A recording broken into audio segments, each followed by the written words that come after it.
Hola, ¿cómo están? Vamos a continuar con los temas de ginecología. En esta plática vamos a hablar de la enfermedad pélvica inflamatoria. Según la Organización Mundial de la Salud, esta enfermedad se la define como una enfermedad inflamatoria de los órganos pélvicos femeninos. Según la CDC, que es el control de enfermedades, es un síndrome clínico asociado con invasión de los microorganismos por vía ascendente de la vagina o cervix hacia el endometrio, trompas de falopio y estructuras contiguas. La más importante, pues, a nivel de las trompas de falopio. Y no está relacionado con el embarazo ni la cirugía. Esta enfermedad pélvica inflamatoria es difícil de establecer, es en la mayoría oligoasintomática y se infiere su etiología solo después de presentar complicaciones o secuelas. En Estados Unidos pues, se ha informado la incidencia de 1 millón anual y la cuarta parte de estas pacientes están hospitalizadas generando 150,000 cirugías anuales. El germen más frecuente en cuanto a su prevalencia es la Chlamydia trachomatis. ¿Y por qué es importante tratarla? Para evitar las complicaciones y secuelas que más adelante veremos cuáles son. Según la Organización Mundial de la Salud, pues se estima que 900,000 personas se infectan a diario de enfermedades de transmisión sexual. Entre ellas, pues destaca la sífilis, la gonorrea, clamidia y tricomoniasis. Pues en este caso, el factor etiológico de la enfermedad pélvica inflamatoria es la clamidia. Esta enfermedad pélvica inflamatoria está, hasta el 40% de los casos va a provocar infertilidad, que es como una de sus secuelas más importantes. Como segunda opción el dolor pélvico crónico, que es la secuela más frecuente, pero la más importante, la infertilidad. En relación a sus factores de riesgo, son duchas vaginales, el estatus soltera, otras enfermedades de transmisión sexual asociadas, la farmacodependencia, parejas sexuales con uretritis o gonorrea, tener múltiples parejas sexuales, un diagnóstico previo de enfermedad pélvica inflamatoria, nivel socioeconómico bajo, la falta de empleos de métodos anticonceptivos mecánicos o químicos, pareja sexual reciente y la prueba endocervical positiva para Neisseria gonorrea o Chlamydia trachomatis. La microbiología pues está en relación a estos microorganismos. La Neisseria gonorrea es el agente etiológico más frecuente para producir una salpingitis clásica. Esta sí se asocia con bacterias como Escherichia coli, Bacteroides fragilis o Enterococcus fecalis, pues presenta una respuesta inflamatoria sistémica. Otro agente importante es la Trichomonas vaginalis. Las bacterias anaerobias, si bien estas no se consideran factores de riesgo, pero cuando se asocian con Chlamydia trachomatis o Neisseria gonorrea, pues producen una episintomática. La Chlamydia trachomatis que no produce una respuesta aguda como tal, pero produce un daño crónico a la salpingia. El Mycobacterium tuberculosis que por vía hematógena puede afectar y lesionar el tracto genital superior, y el absceso apendicular perforado o un divertículo que por extensión directa o continuidad puede también afectar al tracto genital superior. Existen varias formas de clasificar a los agentes etiológicos. Una de ellas están las endógenas, que son microorganismos que son de la flora endógena normal o flora endógena patológica del tracto genital inferior o de órganos vecinos. Entonces estos microorganismos, ya sea depende del lugar donde provienen, favorecen la colonización de una y otro organismo a su vez, o de los gérmenes de la flora habitual saprófita, exacerbando su virulencia y ocasionando la infección. Por eso se le dice que la etiología en la enfermedad pélvica inflamatoria es polimicrobiana. En cuanto a los agentes exógenos, pues son gérmenes que van a ingresar a los genitales femeninos desde el exterior, ya sea por medio de maniobras instrumentales o por la actividad sexual. Se dice que en una actividad sexual se puede ingresan hasta 100.000 bacterias, unidades formadoras de colonia. El mecanismo de acción, el 10 al 15%, pues van a corresponder a infecciones por órganos abdominopélvicos, es decir, por continuidad. En cambio, más del 70% corresponden a la propagación de los gérmenes por vía ascendente. Existen 3 vías de propagación: la vía canalicular, la vía linfática y la vía hematógena. La más frecuente e importante es la vía canalicular. La clasificación de la enfermedad pélvica inflamatoria varía de acuerdo a la clínica, de acuerdo a los mecanismos de propagación. En cuanto a la clínica, pues se puede presentar como una enfermedad pélvica inflamatoria asintomática o una enfermedad pélvica inflamatoria asintomática. Esta ya puede ser aguda o crónica.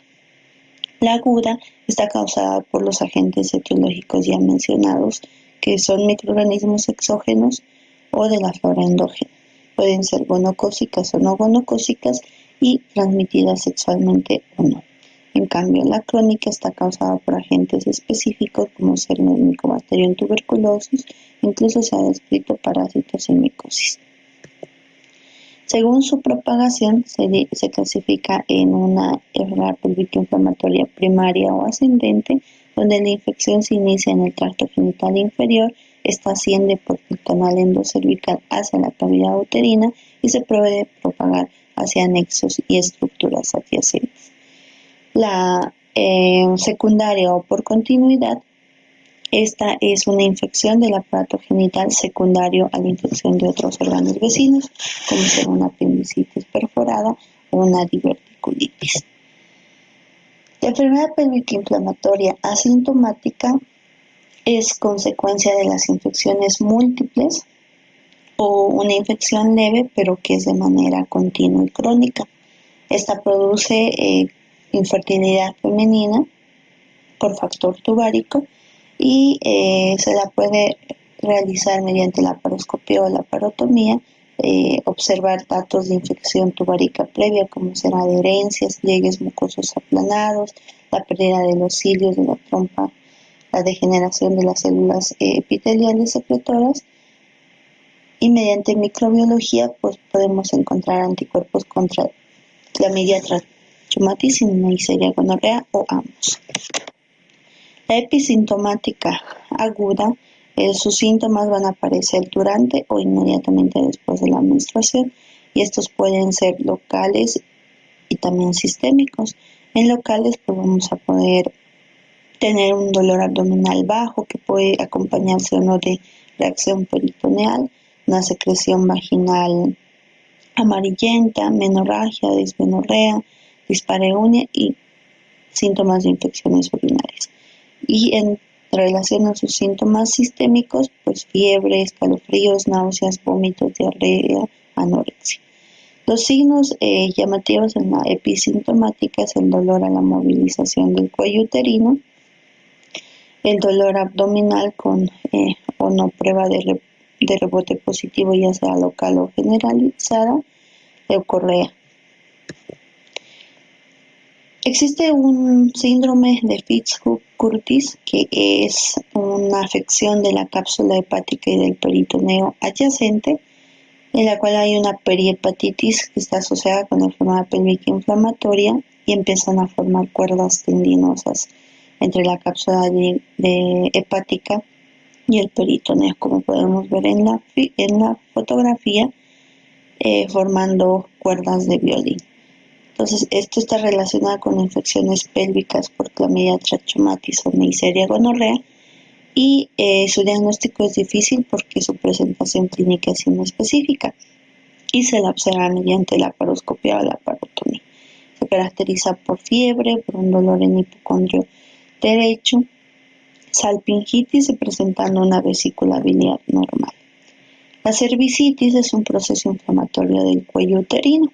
Está originado por procesos infecciosos primarios o secundarios del tracto genital inferior. Los gérmenes más frecuentes está la clamidia trachomatis, Neisseria gonorrea, virus del herpes o papiloma humano, y se caracteriza por presentar una secreción purulenta, como vemos en la figura. Se solicita un cultivo y el tratamiento es mediante antibióticos como ceftriaxona, ciprofloxacina o acitromicina. La endometritis es la infección del endometrio que puede o no extenderse. No hay un síndrome como tal, y se caracteriza por presentar un flujo hemático o hemopurulento, y se presenta después de la menstruación, después de realizar un proceso abortivo o maniobras cervicovaginales e incluso el acto sexual. La miometritis es el pasaje ya de estos microorganismos desde el endometrio hacia el miometrio y por una vía fácil que es la vía linfática. Esta causa una lesión de la capa basal por maniobras instrumentales, como ya habíamos indicado, y que puede ocasionar en la clínica un dolor en hipogastro espontáneo, continuo o de manera cólica. Se acompaña de fiebre, taquicardia, escalofríos, astenia. El tacto bimanual se presenta un útero doloroso con reblandecimiento. Los flemones del ligamento ancho es el resultado de la infección del aparato genital superior que se está propagando al tejido celular pelvis-subperitoneal, ya sea por vía linfática o venosa. Existen dos presentaciones, que es el flemón de la base del ligamento ancho y el flemón propiamente dicho o alto.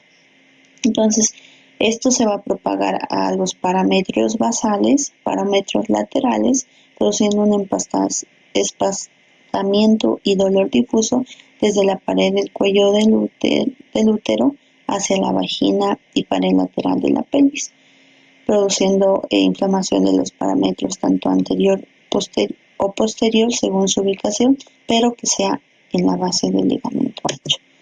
El flemón del ligamento ancho propiamente dicho o llamado también alto, esto se debe que es consecutivo a endometritis puerperal o posaborto, ingresa por el fondo de la cavidad uterina con propagación al pedículo linfático superior.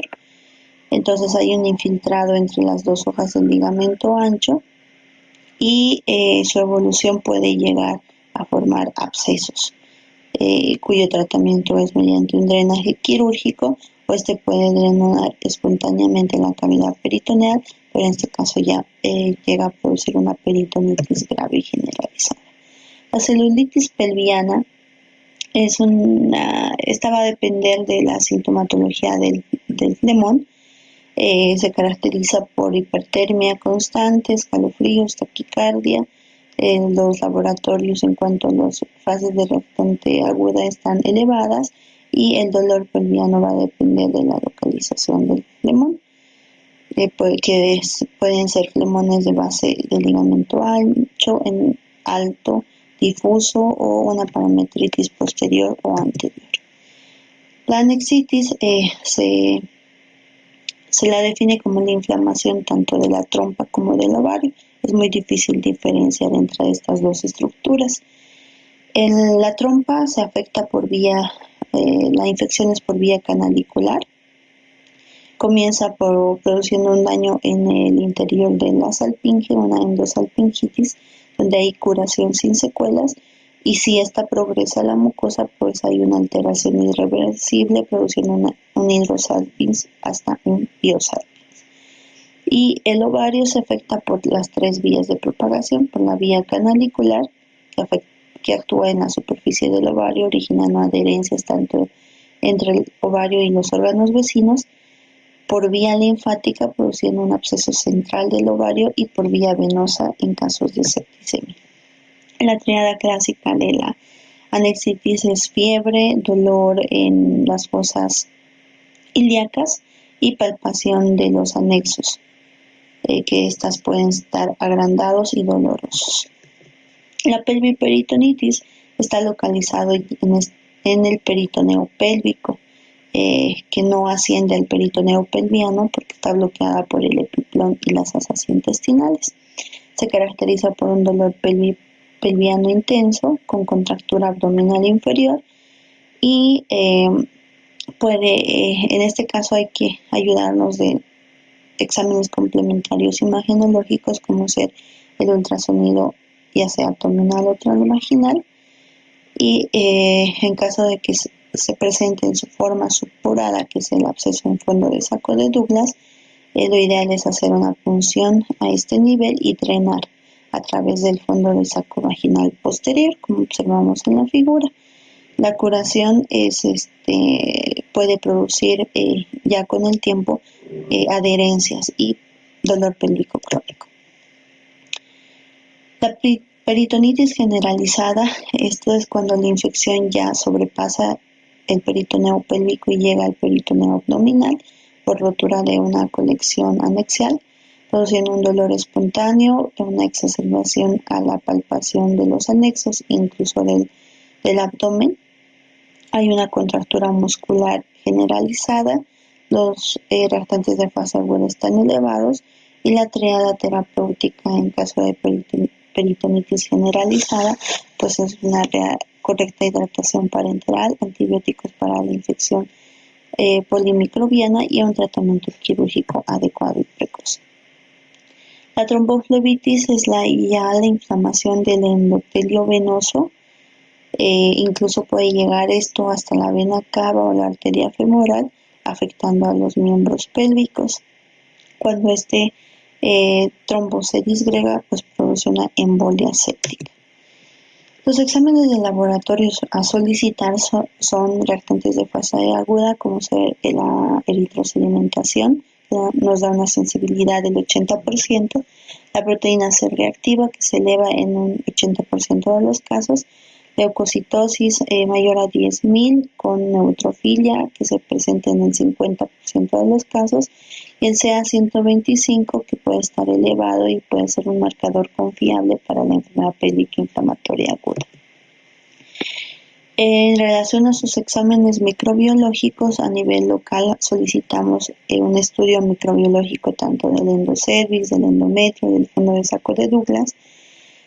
Si ya hay un compromiso sistémico, es un poco habitual, pero se puede solicitar un hemocultivo, un urocultivo si se sospecha de que hay una asociación con infección urinaria, y serología para Chlamydia trachomatis, que nos da un diagnóstico para enfermedad pélvica inflamatoria aguda y sirve para evaluar las secuelas.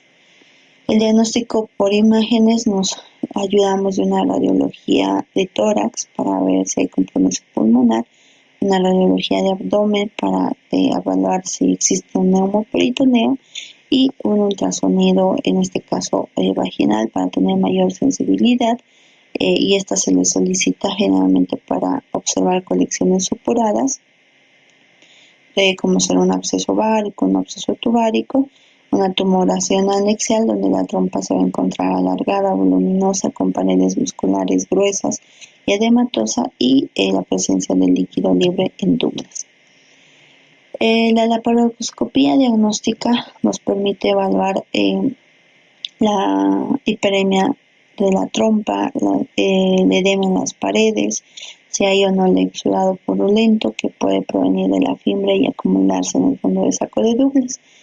Este método es un método de diagnóstico y también un método terapéutico. Terapéutico en casos de absceso tubovárico para hacer el drenaje correspondiente y liberar las adherencias. Existen criterios pronósticos preoperatorios para una laparoscopia diagnóstica, como ser el estatus soltera, la presencia de una tumoración anexial, una edad menor a 25 años, temperatura mayor a 38 grados, la presencia de Neisseria gonorrea en cervix, una secreción vaginal purulenta y la vez mayor a 15 milímetros por hora. Existe una clasificación de Westrom para la laparoscopía que la divide en una epi leve, donde las trompas uterinas están gruesas, eritematosas, están móviles con los ostium abiertos. En la epi moderada, las trompas están menos móviles, las adherencias laxas, hay un exudado viscoso en cavidad peritoneal con o sin adherencias fímbricas.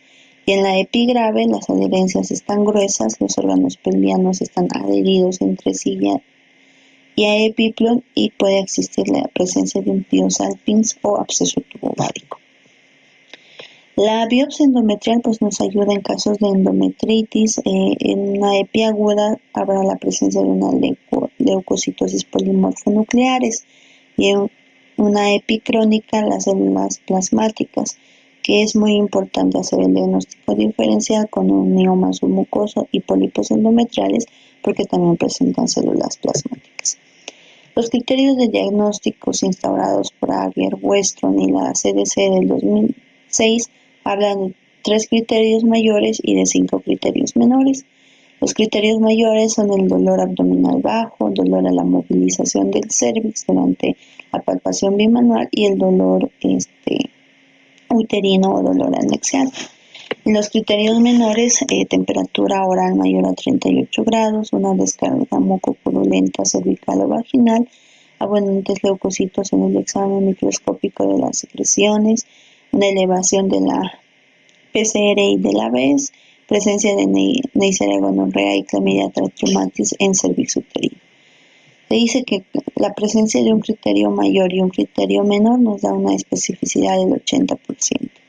La presencia de un criterio mayor y 2 criterios menores, de especificidad del 90%, y la presencia de un criterio mayor y 3 criterios menores, de especificidad hasta un 96%.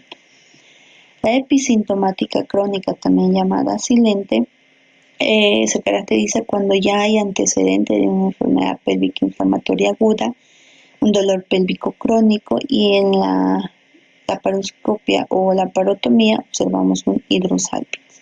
Está causada por Chlamydia trachomatis, presentaciones asintomática u oligoasintomática. Siempre es ideal pensar en la enfermedad pélvica inflamatoria para realizar un tratamiento precoz y detectar las salpingitis silentes en la consulta con un estudio microbiológico y serológico para evitar las secuelas posteriores. Los criterios de hospitalización de una enfermedad pélvica inflamatoria es el ser adolescente, ser usuario de drogas, tener una enfermedad grave, sospecha de absceso, un diagnóstico incierto, una peritonitis generalizada, temperatura mayor a 38 grados, fracaso en el tratamiento ambulatorio, instrumentación intrauterina reciente, leucocitos mayor a 15.000 o náuseas o vómitos que impiden el tratamiento oral.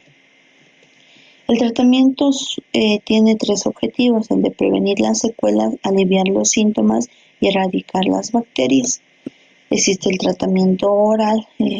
Como primera opción tenemos a la levofloxacina, ofloxacina y metronidazol, y como segundas opciones a la ceftriaxona, 250 miligramos intramuscular, dosis única, con doxiciclina y metronidazol, ¿no? Esto ya como segunda opción. Y por vía parenteral a las cefalosporinas y doxiciclina como primera opción, y como segunda opción a la clindamicina con una dosis de gentamicina. El tratamiento quirúrgico se la realiza cuando hay sospecha de absceso pélvico o una peritonitis difusa, donde se realizará un drenaje del absceso mediante colpotomía posterior, o realizar una laparoscopia para el drenaje de los abscesos pélvicos. En caso de absceso central de ovario, pues sabemos que es una grave complicación que está asociada generalmente a los dispositivos intrauterinos con diseminación linfática, y en este caso pues ya se efectúa un procedimiento quirúrgico como es la oforectomía y extracción del dispositivo. Y en casos de tromboflebitis pelviana, que no responden a tratamiento antibiótico va a requerir la administración de heparina o hasta ligadura de la vena cava inferior o ambas venas ováricas por encima del trombo para evitar una embolia séptica. Los criterios de curación de la enfermedad pélvica inflamatoria se van a basar en tanto clínicos, biológicos como laparoscópicos. Clínicos donde desaparece la sintomatología y no descartan infección silente. Los biológicos mediante la presencia o la normalización del recuento de la fórmula leucocitaria de los reactantes de fase aguda y la inmunoglobulina A y M disminuidas. Y en cuanto a los criterios laparoscópicos, pues esta se hace un control a los 3 meses después de la cura clínica y para descartar en este caso ya secuelas o adherencias que van a producir infertilidad y dolor pélvico crónico. El diagnóstico diferencial se la debe realizar con apendicitis aguda, con embarazo ectópico, con un dolor funcional del periodo periovulatorio, los tumores de anexo o una endometriosis. Existe otra forma de hacer un diagnóstico diferencial agrupando las enfermedades en procesos infecciosos como ser apendicitis, diverticulitis e infecciones urinarias, de procesos no infecciosos como ser el embarazo ectópico, una rotura de quistes foliculares, la endometriosis, torsión del pedículo de quistes de ovario o miomas uterinos complicados. Y frente a una duda diagnóstica, pues realizar una laparoscopia o laparotomía exploratoria. Las secuelas van a afectar tanto a la paciente, a la familia como a la sociedad. ¿Por qué? Porque va a producir infertilidad. Se dice que un episodio de enfermedad pélvica inflamatoria produce un 15% de infertilidad. 2 episodios aumenta hasta un 35% y el tener 3 o más episodios hasta un 75%. Embarazo ectópico, dolor pélvico crónico, la infección pélvica recurrente y la formación de abscesos. La secuela más importante pues, es la infertilidad y la más frecuente es el dolor pélvico crónico. La prevención de la enfermedad pélvica inflamatoria, como en todas las enfermedades, es en la primaria evitar la infección, educando a las pacientes, modificando los hábitos sexuales riesgosos y el uso de métodos anticonceptivos de barrera. Y los secundarios que están relacionados con el diagnóstico y tratamiento precoz es evitar la secuela y la propagación y siempre pensar en enfermedad pélvica inflamatoria en mujeres con factores de riesgo ya comentados para llevar a un diagnóstico precoz y menor mortalidad. Muchas gracias por la atención y nos vemos en las siguientes clases.